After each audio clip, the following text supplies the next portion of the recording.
The Holy Panda X Switch, a successor to the original Holy Panda. But is it that much better, and is it the best tactile Switch ever? Let's find out.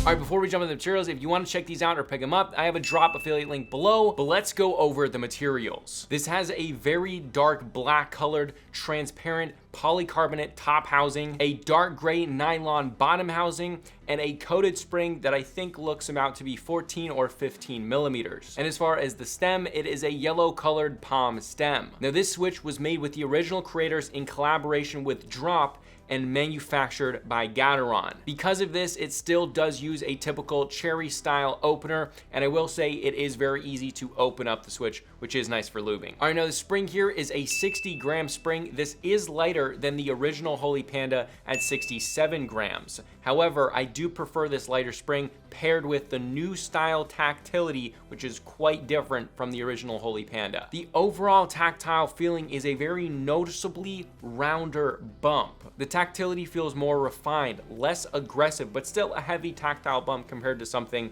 like a brown Switch, which we can't even really call tactile. So it's still a heavy bump, but it's a lot more round, and it doesn't feel bad or sloppy. It just feels refined, more so than the original Holy Panda and a lot of other heavy tactile Switches. Now, out of the box, completely stock, these are very smooth. However, after lubing, these things are insanely smooth. One of the smoothest tactiles I think I've ever used. These are seriously butter smooth. Now the tactility can easily be seen in this graph compared to the original Holy Panda. This was a graph provided to me by Drop, so check it out right here and you can clearly see what I'm talking about with it being rounder. Now this, a lot of times you see on graphs on a lot of Switches, you don't really know exactly how it's going to affect the feel or how much. This is a very noticeable difference between the two. Now moving on, these do say that they come pre-lubed. However, the only lube that I could really see after opening these was on the leaf. That's the only visible lube that I could see. So they probably are using a dry lube, but this does not mean that you should not lube these Switches. It is integral to lube these to make them sound and feel the way that they should. So don't expect that you're gonna get these and it's gonna be a factory lube job that's good. It's basically not lubed, kind of. It's probably a dry lube. However, don't also expect that this is a crappy factory lube that has really inconsistent bad lubing. You basically can't see it. So I'm assuming that the whole thing is basically coated in a dry lube that's a very, very thin amount of lube, or maybe they just mean that they lubed the leaf. However, if you get these, absolutely lube them by hand, because after lubing, these things spring to life. See what I did there? Let's take a listen to the lubed and unlubed sound test on a board, but before we do that, let's do it right now. Not on a board so you can hear the differences. This is stock, this is lubed.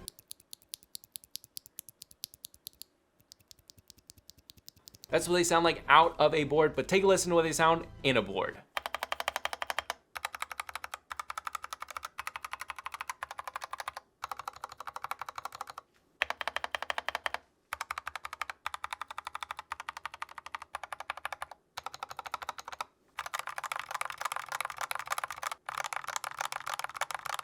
And that is how it sounds, but there will also be a full sound test on a full board at the end of the video, so stick around for that. All right, now spring ping. After testing a bunch of unlubed ones, I didn't really hear any spring ping at all. Now that being said, this can be different between batches. However, I do assume that quality control is gonna be pretty good, seeing as these are a very premium Switch produced by Gateron. All right, now stem wobble. These are pretty dang tight, as you can see. However, they're not quite as tight as I was expecting. However, this is definitely nitpicking and is not a big deal and shouldn't be a deal breaker for you at all. So the stem wobble is good. It's definitely not a lot. However, I just was expecting a little bit more. Not a big deal though. Now you can either get these with a 3-pin or a 5-pin variant, which is cool, but obviously if you have a 5-pin hot swabble board, do get the 5 pins. All right, but let's talk price. This is important on a premium Switch like this. These cost $1 per Switch, so they are definitely not a budget Switch. However, comparing these to the original Holy Pandas, which are priced at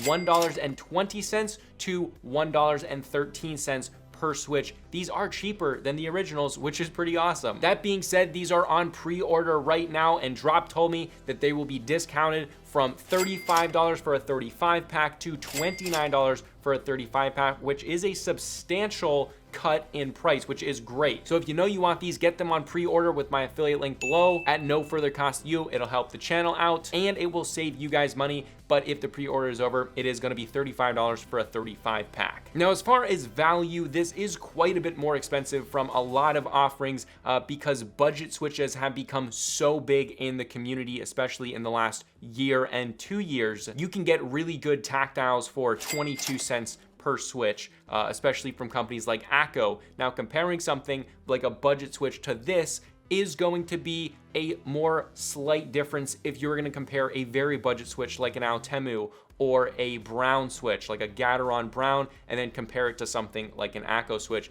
and then compare it to something like this. Those are 3 different price points. However, this is about 4 times expensive as like an ACO switch, maybe a little bit more than 4 times as expensive. But then comparing it to something like a brown switch, this is a massive leap, but it's also a massive leap from something like a brown switch to an ACO Ocean Blue or a lavender purple, or more budget tactile switches that are more enthusiast grade. That's a massive leap. Between that and this is a smaller leap. However, if you're an enthusiast, it's a bigger leap because we care more about the small things, and the small things are a very satisfying tactile bump, an incredibly buttery smooth switch when lubed. Really unbelievable.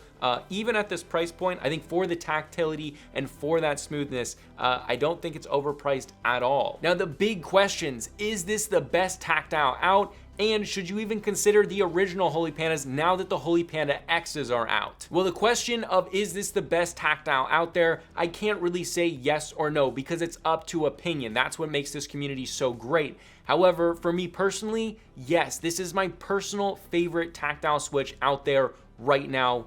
It is amazing. I can literally just sit there tapping away and just feeling the switch because it is so dang satisfying. But now comparing these to the original Holy Pandas, these were made to replace the original Holy Pandas, to take the original design and improve on all elements while keeping that distinctive sound that we all love. Pair that with these actually being cheaper than the original Holy Pandas, and yes, I think these absolutely eliminate any need or purpose or reason to buy the original Holy Pandas. I am incredibly impressed with this switch. Again, if you do want to go check them out, there's a drop link below. And if maybe this switch is too expensive for you and you want a more budget offering like the ACO switches, I actually reviewed every single ACO switch, and you can check that video out right here